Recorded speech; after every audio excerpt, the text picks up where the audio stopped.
Tribuners, kita beralih ke berita lainnya.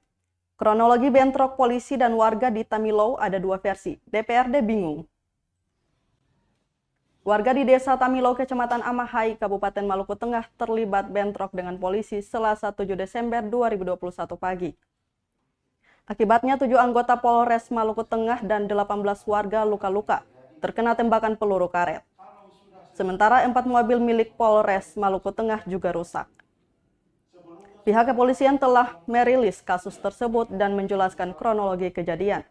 Namun kronologi tersebut berbeda dengan kronologi yang disampaikan oleh warga. Bahkan kronologinya tetap berbeda saat Komisi 1 DPRD Maluku menepati janji menghadirkan Kapolda Maluku, Irjen Pol Refdi Andri dan Kapolres Malteng, AKBP Rosita Umasugi di Baileo, Karangpanjang, Ambon, Kamis 9 Desember 2021. Dalam rapat, pihak kepolisian dan masyarakat hanya kembali menjelaskan kronologi kejadian dengan versi yang berbeda. Hal ini membuat wakil rakyat akhirnya kebingungan sehingga akan melanjutkannya ke pimpinan DPRD.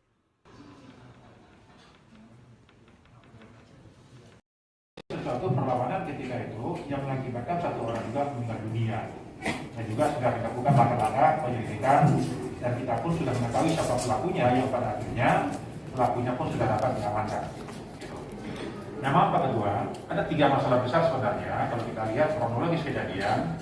Yang pertama adalah pengrusakan tanaman, yang perangkat yang ada di sana, demikian juga orang-orang yang melihat langsung. Kemudian ada juga informasi yang kita terima, di sana selalu melihat bagaimana wanita dan anak-anak itu selalu dikedepankan. Gitu. Seolah-olah ini menurut pandangan yang kami lakukan pendataan dan pendidikan di lapangan, adik-adik kita yang perempuan, kemudian ibu-ibu selalu dihadapkan.